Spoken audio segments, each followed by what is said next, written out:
पश्चिम बंगाल विधानसभा चुनाव के लिए बीजेपी ने अभी से अपनी कमर कस ली है। स्थानीय नेता तो लगातार सीएम ममता बनर्जी को अपने निशाने पर ले ही रहे हैं, वहीं अमित शाह भी ममता के गढ़ में गरज रहे हैं।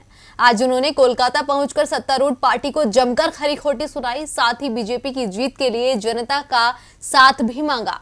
शाह के इस दौरे को लेकर टीएमसी ने बीजेपी को अपने निशाने पर लिया है। अमित शाह ने इतनी मेहनत ना तो बिहार चुनाव में की और ना ही दूसरे राज्यों के उपचुनाव में, जितनी मेहनत वो अगले साल होने वाले पश्चिम बंगाल विधानसभा चुनाव के लिए कर रहे हैं। शाह की नजर ममता के गढ़ पर टिक गई है, जिसे जीतने के लिए वो पूरे जतन कर रहे हैं। नड्डा का दौरा रद्द करवाकर वो बंगाल पहुंचे हैं और सीएम ममता के खिलाफ हुंकार भरी है।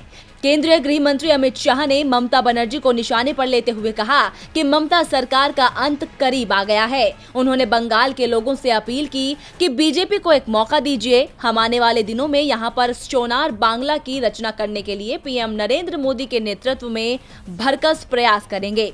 शाह ने ममता सरकार पर केंद्र की योजनाओं को रोकने का आरोप भी लगाया। उन्होंने कहा कि बंगाल में एक और ममता सरकार को लेकर भयंकर गुस्सा दिखाई पड़ता है और दूसरी तरफ नरेंद्र मोदी के प्रति आशा और श्रद्धा दिखाई पड़ती है।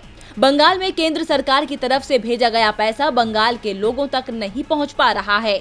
बंगाल के युवाओं को नौकरी, बंगाल के गरीबों को गरीबी से बाहर निकालने के लिए ममता सरकार को हटाना जरूरी है। उन्होंने बंगाल के लोगों से बीजेपी को एक मौका देने की बात कही। इतना ही नहीं, गृह मंत्री ने कहा कि ममता सरकार जानबूझकर केंद्र की योजनाओं को रोक रही है। बंगाल में किसानों को 6,000 रुपए नहीं मिल रहे हैं और गरीब को इलाज के लिए 5 लाख रुपए की सुविधा नहीं दी जा रही है। भारत सरकार की 80 से ज्यादा योजनाएं जो गरीब, दलित, आदिवासी और पिछड़ों के लिए हैं, उनको ममता सरकार रोक कर बैठी है। मैं ममता दीदी को बताना चाहता हूं कि अगर आपके मन में ये बात है कि आप इन योजनाओं को रोककर बीजेपी को रोक लेंगी, तो ये आपकी गलतफहमी है। अब शाह ने बंगाल पर कब्जा करने के लिए पूरी ताकत झोंक दी है, लेकिन यहाँ जीत हासिल करना उनके लिए इतना आसान नहीं होगा, क्योंकि सामने ममता बनर्जी खड़ी है। 2011 के विधानसभा चुनाव में ममता बनर्जी ने 3 दशक से पश्चिम बंगाल के सत्ता में काबिज लेफ्ट का सफाया कर दिया था। 2016 के विधानसभा चुनाव में भी दीदी का दबदबा दिखा था। ऐसे में बीजेपी का कमल खिलना बेहद मुश्किल है। डीबी लाइव की रिपोर्ट।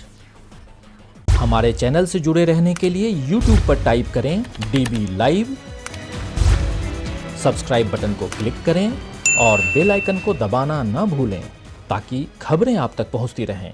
देखते रहिए DB लाइव, क्योंकि यहाँ हैं खबरें लगातार।